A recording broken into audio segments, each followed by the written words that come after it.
Na primeira parte dessa história, conhecemos as vacinas terapêuticas que estão transformando a forma como vemos o câncer. Vimos casos promissores tanto com vacinas universais quanto personalizadas. Agora é hora de explorar o que está por trás desses avanços. Porque, por mais animadores que sejam os resultados, a estrada até a cura é longa, cheia de obstáculos e marcada por muita ciência, cautela e persistência. As fases de um ensaio clínico, o rigor da ciência. Antes de qualquer medicamento ou vacina chegar até você, ele precisa passar por um verdadeiro campo minado de testes. E com as vacinas contra o câncer não é diferente. Tudo começa com os estudos pré-clínicos, geralmente feitos em laboratório e em animais. Essa fase serve para entender se a vacina é segura e se tem alguma chance de funcionar. A partir daí, se os resultados forem positivos, começa uma nova jornada: os ensaios clínicos em humanos. Esses ensaios acontecem em 3 fases principais. Fase 1. Um grupo pequeno de pessoas, geralmente entre 20 e 100, recebe a vacina. O foco aqui é saber se ela é segura, qual a dose ideal e se há efeitos colaterais preocupantes. Fase 2. Mais pessoas participam, às vezes algumas centenas. Aqui, os cientistas já começam a verificar a eficácia da vacina e continuam monitorando a segurança. Fase 3. Essa é a grande prova de fogo. A vacina é testada em milhares de pessoas e comparada com tratamentos padrão. Se os resultados forem positivos, a vacina pode finalmente ser aprovada. Cada fase pode levar anos e menos de 10% dos candidatos chegam ao final com sucesso. Por isso, mesmo as vacinas mais promissoras que você viu na mídia ainda estão sendo cuidadosamente avaliadas. Por que ainda não temos uma vacina curando milhões de pessoas? Essa é a pergunta que muita gente faz, especialmente após ler manchetes como "vacina contra o câncer elimina tumores em camundongos" ou "vacina coloca pacientes em remissão". A resposta é simples e frustrante. O câncer é extremamente complexo e variado. Imagine que, ao contrário de vírus como o da gripe ou da Covid-19, o câncer não tem um rosto único. Cada tumor é diferente.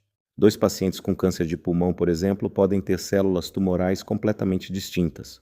É como lutar contra um inimigo que muda de disfarce o tempo inteiro. Além disso, o câncer é uma doença que consegue enganar o sistema imunológico. Ele aprende a se esconder, a inibir os soldados do corpo e até a usar o próprio ambiente do corpo para crescer. Por isso, a vacina precisa ser mais do que forte, ela precisa ser inteligente. Barreiras tecnológicas e logísticas. Outro fator importante são os desafios de produção. No caso das vacinas personalizadas, por exemplo, o processo é praticamente artesanal. Os cientistas precisam: 1. Coletar uma amostra do tumor do paciente. Fazer o sequenciamento genético completo daquelas células. 3. Identificar os neoantígenos mais promissores. Criar uma fórmula de RNA mensageiro com esses alvos. 5. Produzir a vacina e aplicá-la.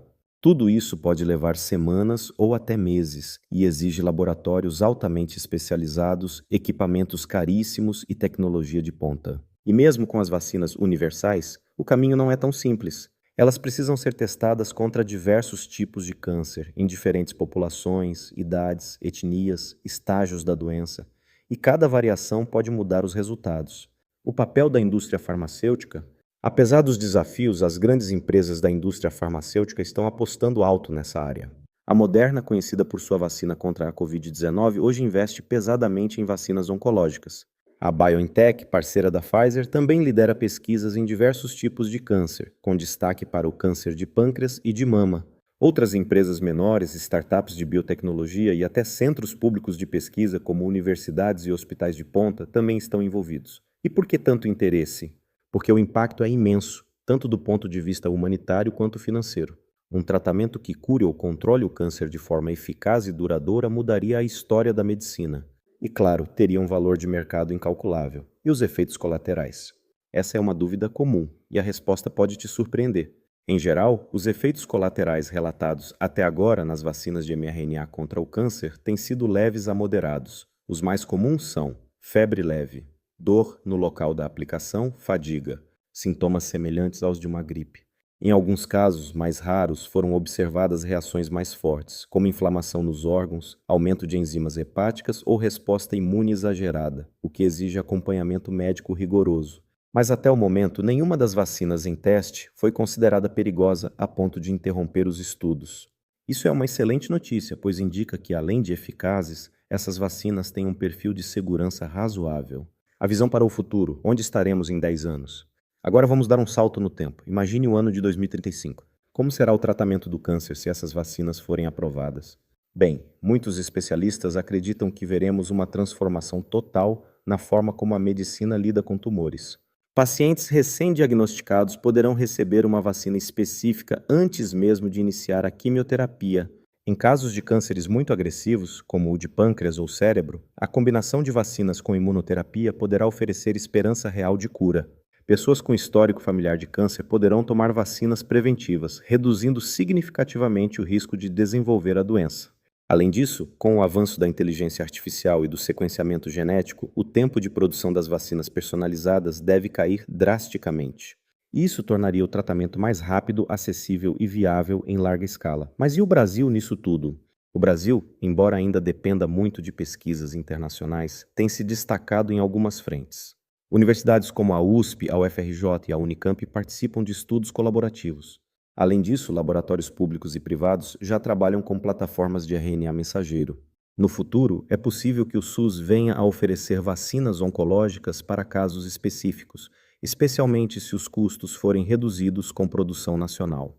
Conclusão da parte 2. Estamos vivendo um momento histórico. Nunca se soube tanto sobre o câncer. Nunca se teve tantas ferramentas para combatê-lo. E nunca estivemos tão perto de transformá-lo de uma sentença de morte em uma doença crônica, ou até em algo curável. As vacinas, que durante muito tempo foram vistas apenas como proteção contra vírus, agora estão mostrando que também podem ser a chave para vencer o maior inimigo da medicina moderna. Mas, como toda boa história, essa ainda está sendo escrita, e o próximo capítulo pode mudar tudo. Na terceira e última parte, vamos falar sobre os custos, os desafios éticos e o que realmente falta para essas vacinas estarem disponíveis nos hospitais, inclusive aqui no Brasil.